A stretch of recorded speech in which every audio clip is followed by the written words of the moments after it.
that's my life's work. If you look inside my brain, it's filled with software and, you know, the magic of software and a belief in software. And, you know, that's not going to change. I grew up fairly middle class, lower middle class, and I never really cared much about money. And I sort of look at us as two of the luckiest guys on the planet because we found what we loved to do, and we were at the right place at the right time. It's hard to be happier than that. I think the world's a better place because Bill realized that his goal isn't to be the richest guy in the cemetery. The way he does things, it's just different. And, you know, I think it's magical.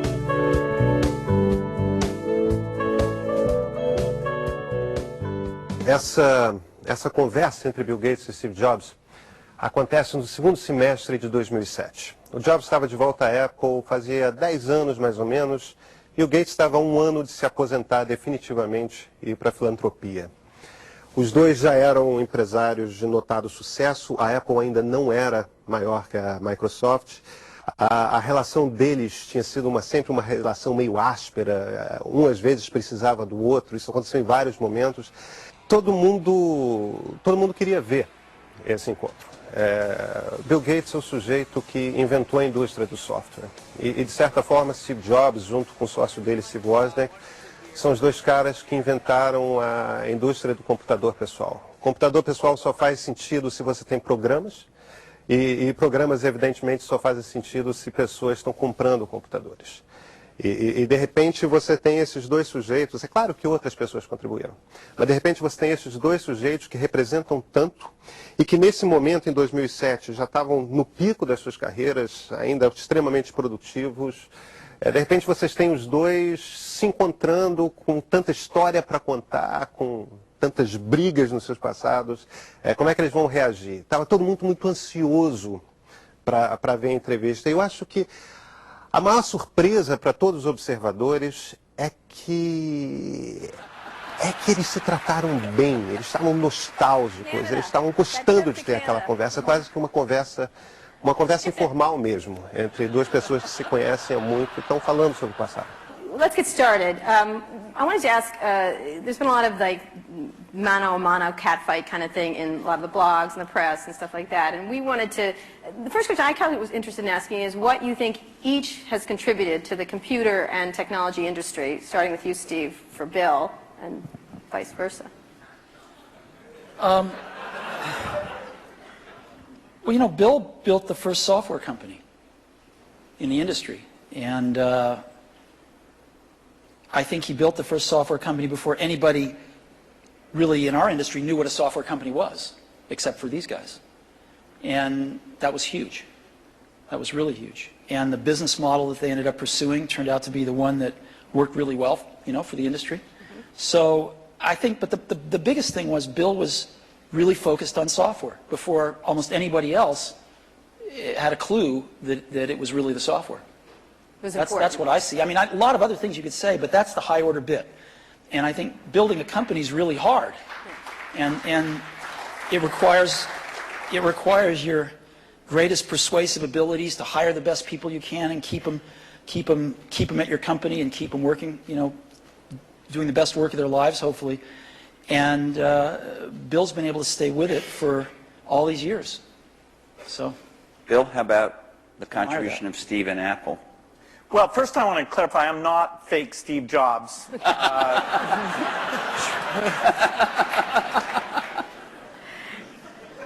know, what Steve's done is quite phenomenal. You know, if you look back to 1977, that Apple II computer, the idea that it would be a mass market machine, you know, the bet that was made there by Apple uniquely, there were other people with products, but the idea that this could be an incredible, empowering phenomena, Apple pursued that dream.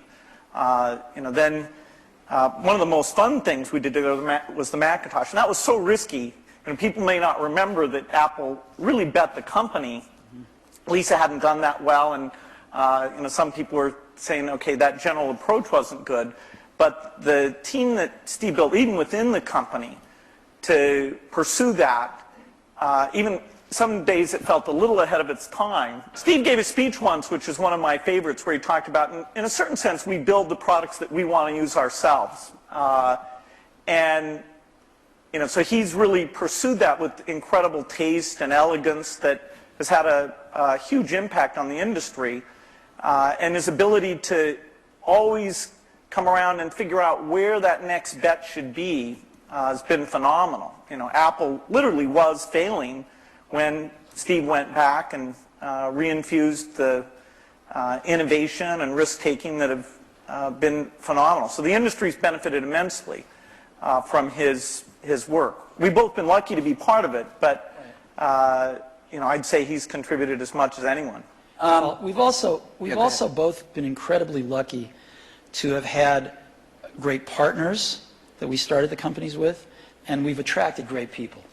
I mean, so everything that's been done at Microsoft and at Apple has been done by just remarkable people, none of which are sitting up here, today. I know that you started Microsoft prior to 1977. I think Apple started the year before in 76. Microsoft in 74 was when we started writing the 75. basic. And then, then we did shipped the basic in 75. Okay. Most people, some people here, but I don't think most people know that there was actually some Microsoft software in that Apple II computer. Do you want to talk about what happened there, how that occurred? Yeah, there had been the Altair and a few other companies, actually about 24, that had done various machines. But the 77 group included the PET, TRS-80, Commodore. and Commodore PET, TRS-80, and the Apple II. The original Apple II BASIC, the integer BASIC, we had nothing to do with. But then there was a floating point one where, and I mostly worked with Woz on that. Let me tell this story. So my partner, we started out with this guy named Steve Wozniak, brilliant guy. He writes this BASIC that is like the best BASIC on the planet. It does stuff that no other BASIC's ever done. You don't have to run it to find your error messages. It finds them when you type it in and stuff. It's perfect in every way, except for one thing, which is it's just fixed point, right? It's not floating point. And so we're getting a lot of input that people want this BASIC to be floating point. And like we're begging Woz, please make this floating point. Who's we? How many people are in Apple? Well, me. We're begging Woz to make this floating point. And he just never does it, and he wrote it by hand on paper. I mean, he didn't have an assembler or anything to write it with. It was all just written on paper, and he'd type it in. He just never got around to making a floating point. Well, this is one of the mysteries of life. I don't know, but he never did. Se você perguntasse a alguém na indústria da computação no início dos anos 70, se alguém teria um computador em casa, iam, na maioria dos casos, receber você como alguém falando de ficção científica. Então tem esse grupo no norte da Califórnia, no Vale do Silício, que começa a trocar receitas de como montar um computador. E o Woz e o Jobs, que fundam a Apple, estão entre essas primeiras pessoas. E eles são os primeiros, a Apple é a primeira a fazer um computador que não era apenas um projeto de como você comprar peças e montar um computador em casa. O Apple II, que é de 77, 78, é um computador que vem numa caixa de plástico, tem monitor, tem teclado, e ele roda alguma coisa. De repente, um computador é um produto de consumo. Ao mesmo tempo, em Seattle, no estado de Washington, um pouquinho só ao norte, o Bill Gates, junto com Paul Allen, seu sócio na fundação da Microsoft, começa a desenvolver programas que rodam nesses vários computadores que estão nascendo na Califórnia. E os primeiros programas são, na verdade, linguagens de programação. O BASIC, básico mesmo em português, é essa linguagem mais simples. Na verdade, esses primeiros computadores pessoais não passam mais do que calculadoras programáveis. Você tinha que fazer o programa. E a Microsoft começa a estourar dessa forma. Se alguém pode te vender um computador, alguém também pode vender para você um software que te permite fazer o que você quiser com o computador. Ou ao menos o que você quer nos limites de finais dos anos 70. Microsoft had this very popular, really good floating point BASIC that we ended up going to them and saying, help. And how much was I think you were telling us earlier? That was $31,000. That Apple paid you for the floating point BASIC. And I flew out to Apple. I spent 2 days there getting the cassette. The cassette tapes were the main ways that people stored things at the time. Right. And that was fun. I think the most fun is later when we worked together. Well, what was the most fun? Tell the story about the most fun that was later. Well, Steve can probably start it better. The team that was assembled there to do the Macintosh was a very committed team. And there was an equivalent team on our side that just got totally focused on this activity. Jeff Harbers, a lot of incredible people. And we really had bet our future because on the Macintosh being successful, and then hopefully graphics interface in general being successful, but first and foremost the thing that would popularize that being the Macintosh. And so we were working together, the schedules were uncertain, the quality was uncertain, the price. When Steve first came up, it was going to be a lot cheaper computer than it ended up being, but that was fine. So you worked in both places, in both? Well, we were in Seattle, and we fly down there. But Microsoft, if I remember correctly, from what I read, wasn't Microsoft one of the few companies that were allowed to even have a prototype of the Mac at the time? Well, what's interesting, what's hard to remember now, is that Microsoft wasn't in the applications business then. They took a big bet on the Mac because this is how they got into the apps business. I mean, Lotus dominated the apps business on the PC back then. Right. We had done just Multiplan, which was a hit on the Apple II. And then Mitch did an incredible job betting on the IBM PC, and 123 came in and, ruled that part of the business. So the question was, what was the next paradigm shift that would allow for an entry? WordPerfect, we had Word, but WordPerfect was by far the strongest in word processing, DBase, and database. Well, you said you had decided that it was destructive to have this competition with Microsoft. Now, obviously, Apple was in a lot of trouble, and I presume that there was some tactical or strategic reason for that, as well as just wanting to be a nice guy, right? I mean, Apple was in very serious trouble, and what was really clear was that if the game was a zero-sum game where for Apple to win, Microsoft had to lose, then Apple was going to lose. But a lot of people's heads were still in that place. Why was that from your perspective? Well, a lot of people's heads were in that place at Apple, and even in the customer base, because Apple had invented a lot of this stuff, and Microsoft was being successful, and Apple wasn't, and there was jealousy and this and that. There was just a lot of reasons for it that don't matter. But the net result of it was there were too many people at Apple and in the Apple ecosystem playing the game of, for Apple to win, Microsoft has to lose. And it was clear that you didn't have to play that game, because Apple wasn't going to beat Microsoft. Apple didn't have to beat Microsoft. Apple had to remember who Apple was, because it had forgotten who Apple was. And so to me, it was pretty essential to break that paradigm. And it was also important that Microsoft was the biggest software developer outside of Apple developing for the Mac. And so it was just crazy what was happening at that time. And Apple was very weak. And so I called Bill up and we tried to patch things up. Então, de repente, em 97, os interesses desses dois sujeitos que brigaram por tanto tempo confluem. Confluem por quê? Primeiro, Bill Gates precisa provar para o governo americano que ele não é um monopólio. Ou seja, que existe um concorrente no mercado. E existe. O Macintosh da Apple. Então, Bill Gates precisa que a Apple não quebre. Por outro lado, a Apple está quebrando. O CEO da Apple, o presidente da Apple, acaba de ser demitido. Jobs está no lugar dele.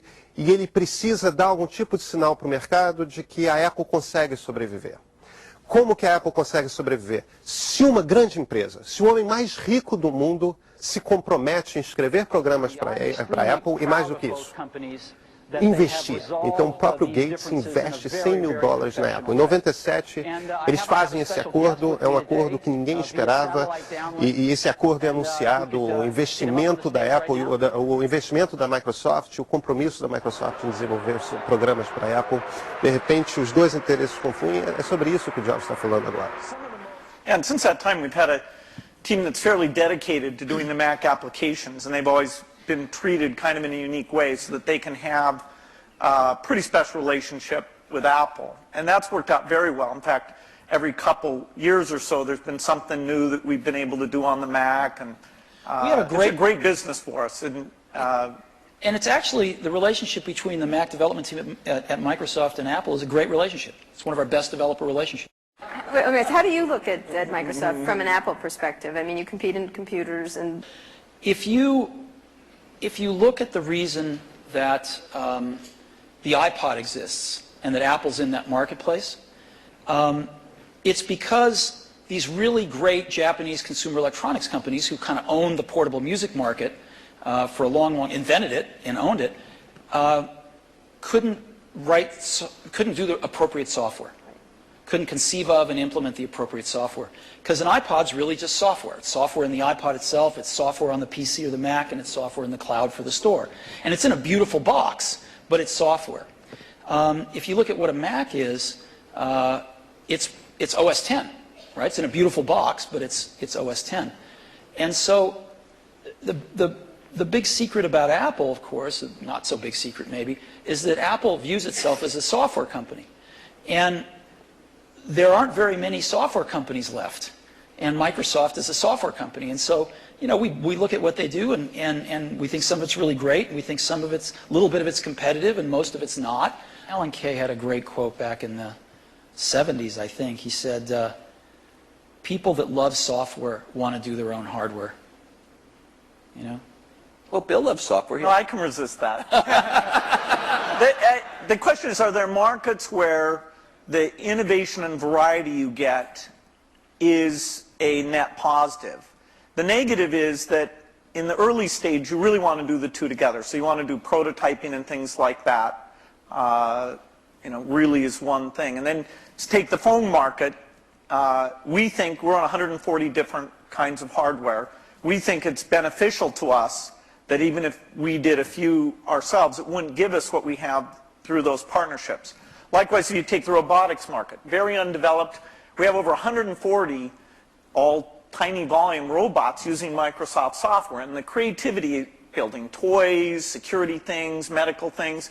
We love the innovation and the ecosystem that's going to grow up, who knows when, but we're patient around that, and we'll have a great asset with this robotic software platform. So there are things like PC, phone, and robot where the Microsoft choice is to go for the variety.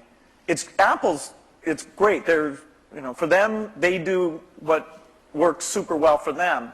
Do you ever regret, was there something you might have wanted to do differently? And maybe you feel like this happened after you left Apple. Something you might have done differently that where you could have had a much bigger market share for the Mac? Well, before I answer that, let me make a comment on Bill's answer there, which is, it's very interesting in the consumer market and the enterprise market. They're very different spaces. And in the consumer market, at least, I think one can make a pretty strong case that outside of Windows on PCs, it's hard to see other examples of the software and hardware being decoupled working super well yet. It might in the phone space over time. It might. But it's not clear. It's not clear. You can see a lot more examples of the hardware-software coupling working well. And so I think this is one of the reasons we all come to work every day, is because nobody knows the answer to some of these questions, and we'll find out over the coming years. Maybe both will work fine.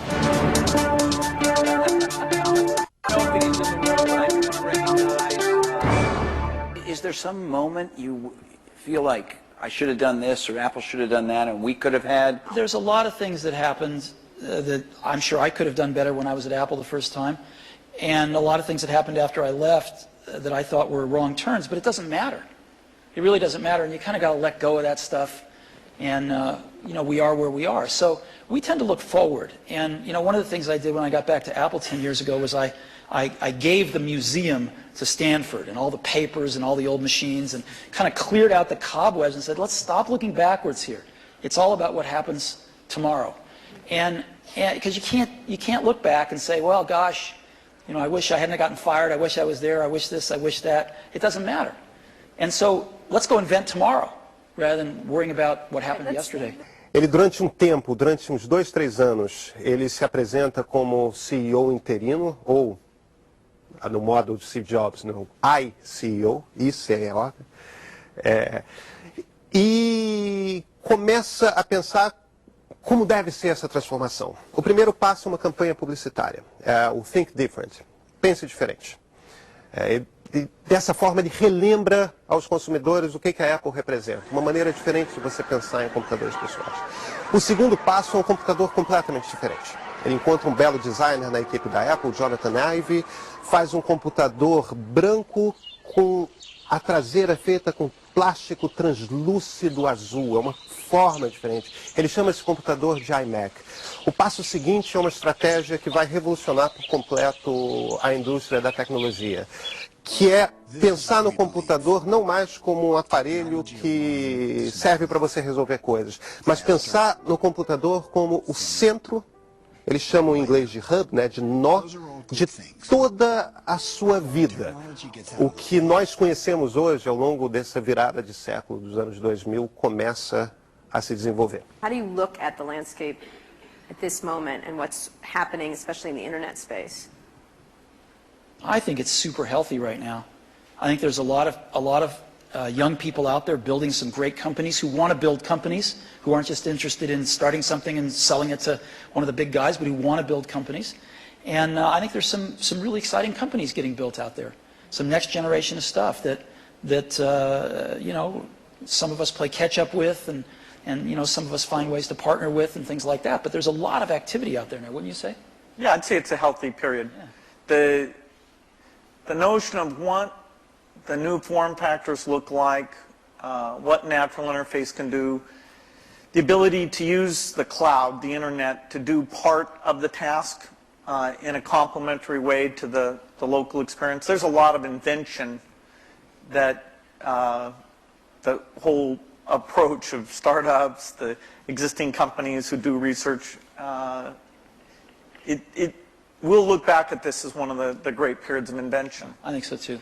There's a lot of things that are risky right now, which is always a good sign, you know, and you can see through them. You can see to the other side and go, yes, this could be huge, but there's a period of risk that, you know, nobody's ever done it before. Do you have an example that would, for example? I do, but I can't say. Okay. And so, but I can say, when you feel like that, that's a great thing. Right. That's what keeps you coming to work in the morning, and and it tells you there's something exciting around the next corner.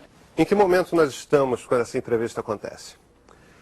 Segundo semestre de 2007. O iPhone acaba de ser lançado. E não foi um aparelho fácil de ser desenvolvido. Por quê?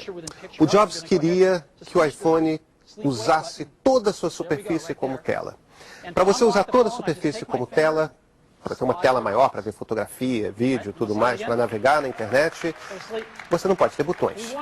Então ele precisava de uma tecnologia que permitisse você interagir com o telefone sem a existência de botões. Existia um grupo na Apple desenvolvendo isso. Era um grupo que estava desenvolvendo um tablet. Até esse período, Jobs negava veementemente, e continuou negando veementemente nos anos seguintes, que a Apple sequer estivesse pensando em fazer um tablet. Mas ele queria fazer um tablet. E um dos conceitos que ele tinha na cabeça para um tablet é, olha, você não pode usar uma caneta, você não pode usar nada, você tem que interagir com o tablet usando a sua mão. E ele não pode lembrar o sistema de um computador, ele tem que ser intuitivo no uso da mão. Essa tecnologia já estava desenvolvida. O iPad não estava nem próximo de ficar pronto, mas a tecnologia essencial estava desenvolvida. Essa tecnologia foi usada primeiro no iPhone. No entanto, nesse momento, a grande obsessão de Steve Jobs era quando que nós vamos ter o nosso tablet pronto para lançar no mercado. Okay, but so the two of you have certainly you're involved every day with the internet. You have internet products. You have a whole slew of stuff on the internet.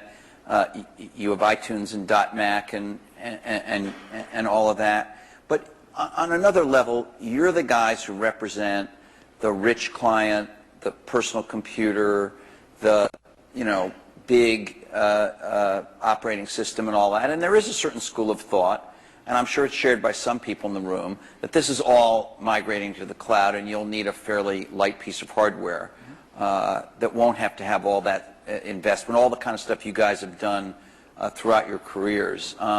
So as much as people might think of you as rivals, one way to think of you as the two guys. We're both dinosaurs. Huh? We're both dinosaurs. Dinosaurs or whatever. I can talk about that? No.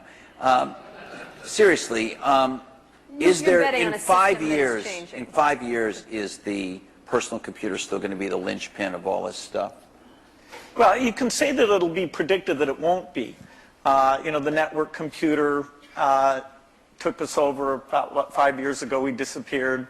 Remember the single function computer? There was somebody who said that these general purpose things are kind of a dumb idea. That took us over. The mainstream is always under attack. The thing that people don't realize is that you're going to have rich local functionality. I mean, at least our bet. As you get things like speech and vision, as you get more natural form factors, it's a question of using that local richness together with the richness that's elsewhere.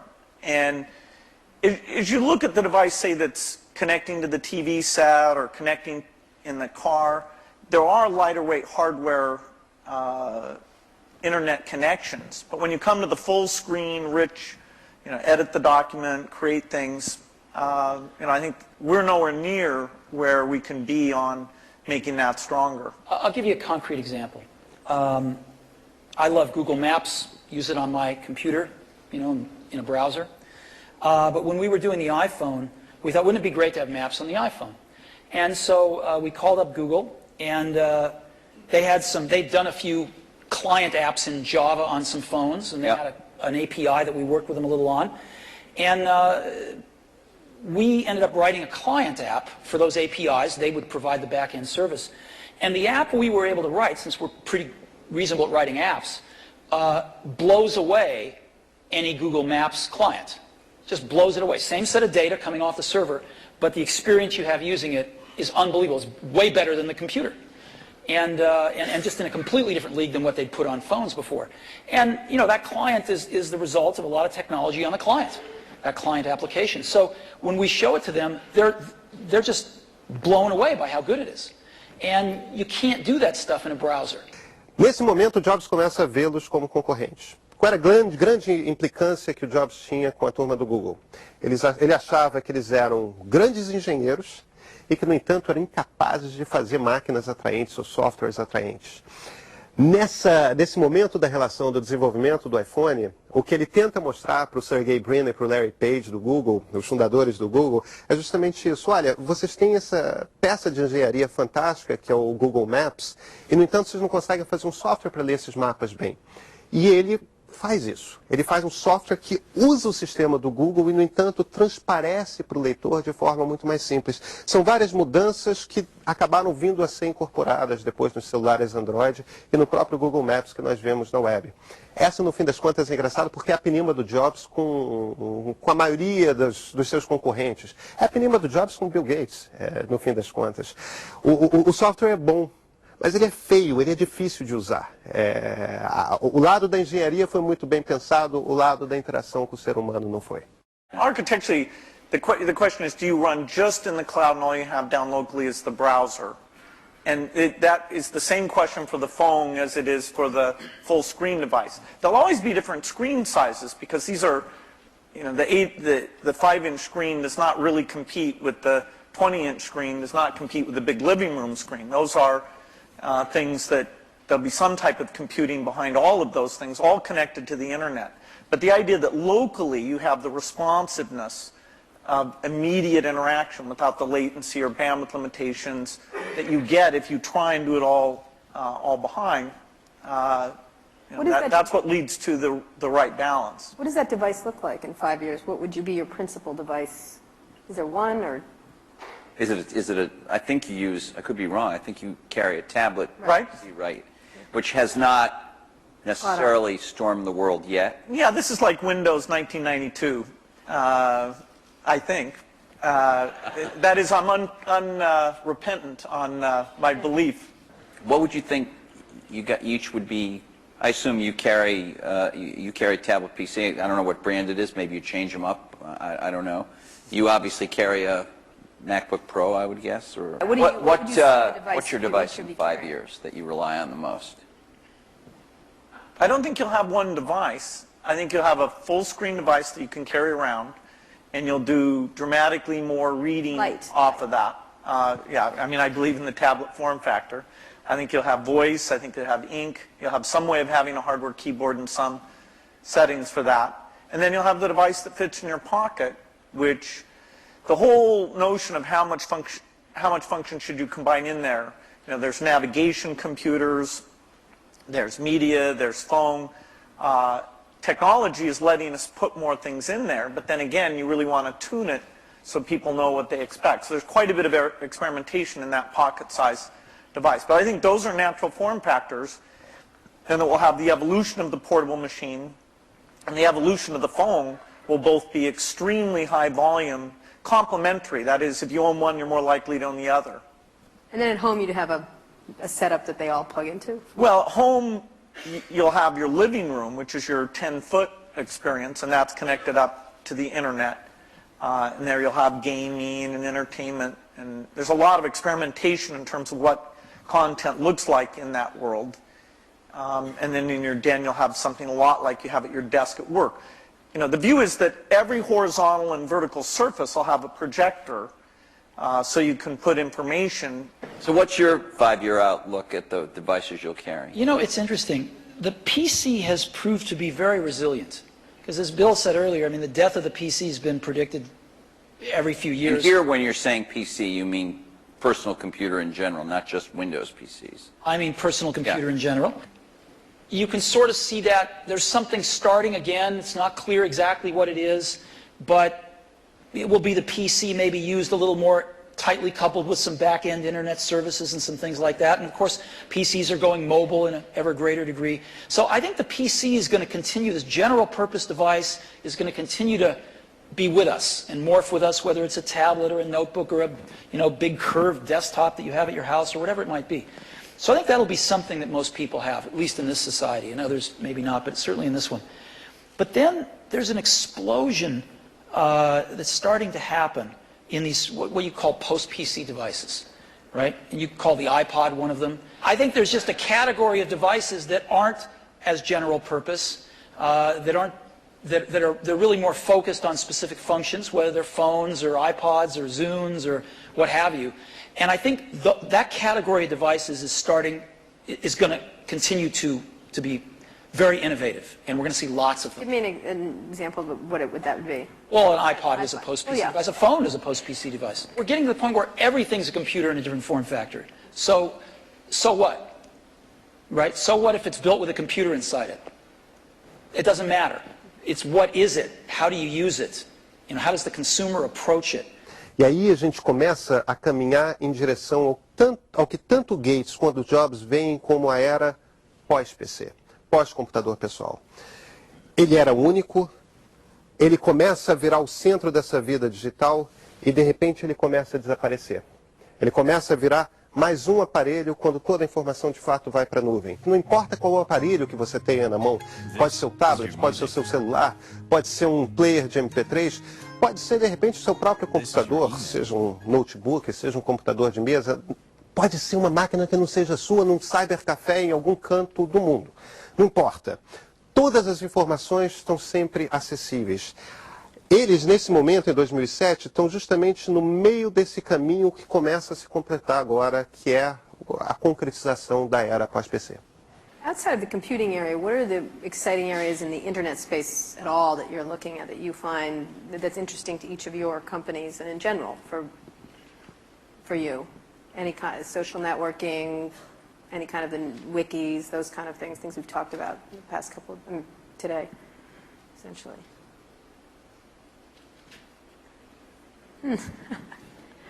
You know, we're working on some things that I can't talk about. Again. But again, yeah. There's a zillion interesting things going on the internet.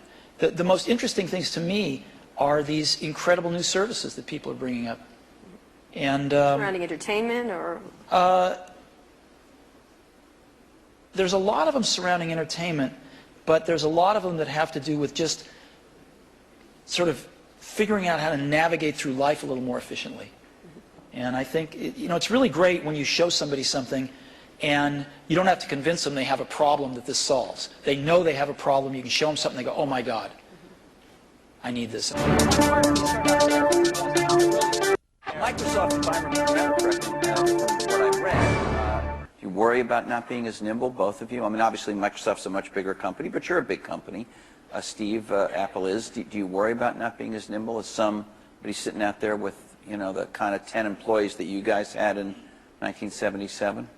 Well, there's always going to be great new things that come out of other companies, and you want to be in a position to benefit from those, to have those inventions drive demand for Windows and personal computers, and then some of those upstream things you want to participate in. I hope Steve mentioned we are going to participate in search, hopefully to a higher degree in the future. He did mention that, yeah. Than at present, so we'll see what we can do there. A lot of the applications are more specialized, so they're not areas we'll go into. You know, take what can happen with education now, that video is mainstream, and all these tools that let you do rich interactions are very mainstream. I'm very excited about that. You know, the idea of empowerment goes back to the very beginning of our industry, and some of those dreams that this would be used by students or that teachers could get better and learn from each other in these new ways. We're just at the threshold where some of those things can happen. I look at this a little bit differently, which is we're not trying to do a lot of this stuff because it's not what we do. We don't think one company can do everything. So you've got to partner with people that are really good at stuff. Like, we're not, I mean, maybe Microsoft is great at search. We're not. We're not trying to be great at search. So we partner with people that are great at search. And we don't know how to do maps on the back end. We know how to do the best maps client in the world, but we don't know how to do the back end. So we partner with people that know how to do the back end. And what we want to do is be that consumer's device and that consumer's experience wrapped around all this information and things we can deliver to them in a wonderful user interface, in a coherent product. And so in some cases, you know, we have to do more work than others. You know, in the case of iTunes, there wasn't a music delivery service that was any good, and we had to do one, so we'll do one. And what about this multi-touch stuff? It's really interesting. Obviously, Steve showed some of it on the iPhone when he introduced the iPhone. Will this make its way into, maybe you call it direct manipulation of objects with your hands and your fingers? Will this make its way into mainstream, let's say, laptop computers as a new UI or an additional part of the UI, or is that just a well, but go beyond the laptop. Specialized devices? Vision, software is doing vision. And so, you know, imagine a game machine where you just can pick up the bat and swing it, or the tennis racket and swing it. Yeah, we have one of those. No, that's not it. You can't pick up your tennis racket I see what you mean, and swing it. Right. You can't sit there with your friends and do those natural things. That's a 3D positional device. This is video recognition. This is a camera seeing what's going on. And, you know, in a meeting, like you're on a video conference, you don't know who's speaking when they're audio only, things like that. The camera will be ubiquitous. Now, of course, we have to design it in a way that people's expectations about privacy are handled appropriately. But software can do vision, and it can do it very, very inexpensively. And that means this stuff becomes pervasive. You don't just talk about it being in a laptop device. You talk about it being part of the meeting room or the living room or... Steve? I know you're working on something. It's going to be beautiful. We'll see it soon. Yeah, you know, you can't talk about it, but... Bill discusses all his secret plans. You don't discuss any of it. I know. It's not fair, but it's... I think the question is a very simple one, which is how much of the really revolutionary things people are going to do in the next 5 years are done on the PCs, or how much of it is really focused on the post-PC devices. And there's a real temptation to focus it on the post-PC devices because it's a clean slate, and because there are more focused devices, and because they don't have the, you know, they don't have the legacy of these zillions of apps that have to run in zillions of markets. And so I think there's going to be tremendous revolution in the experiences of the post-PC devices. And the question is how much to do in the PCs. And I'm sure Microsoft is. We're working on some really cool stuff. But some of it has to be tempered a little bit because you do have, you know, these tens of millions in our case, or hundreds of millions in Bill's case, users that are familiar with something that, you know, they don't want a car with 6 wheels. They like the car with 4 wheels. They don't want to drive with a joystick. They like the steering wheel. And so, you know, you have to, as Bill was saying, in some cases you have to augment what exists there, and in some cases you can replace things. But I think the radical rethinking of things is going to happen in a lot of these post-PC devices. But what's the greatest misunderstanding between you and your relationship and about each other? What would you say would be this idea of catfight, this idea of which one of the many? We've kept our marriage secret for over a decade now. Canada, that trip to Canada.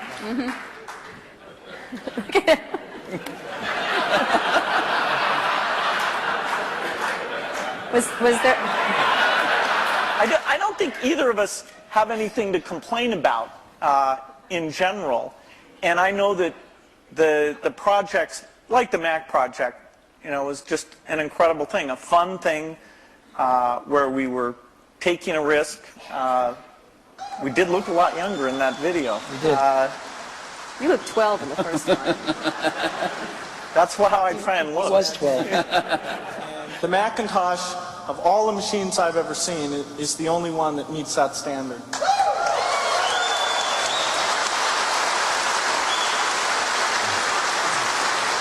It's been fun to work together. And I actually kind of miss some of the people who aren't around anymore. People come and go in this industry. It's nice when somebody sticks around and have some context of all the things that have worked and not worked. And the industry gets all crazy about some new thing. There's always this paradigm of the company that's successful is going to go away and stuff like that. It's nice to have people who've seen the waves and waves of that, and yet been willing when it counted to take the risk to bring in something new. When Bill and I first met each other and worked together in the early days, generally we were both the youngest guys in the room, right? Individually or together. I'm about 6 months older than he is, but roughly the same age. And now, when we're working at our respective companies, I don't know about you, but I'm the oldest guy in the room most of the time. And that's why I love being here. And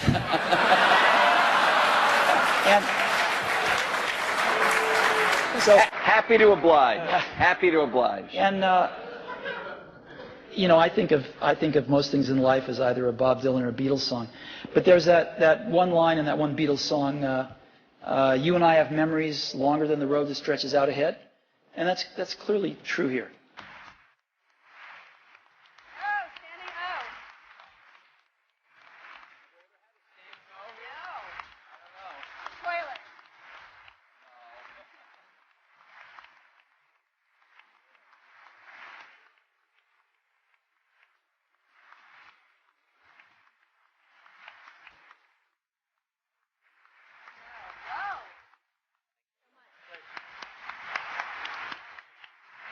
Just great.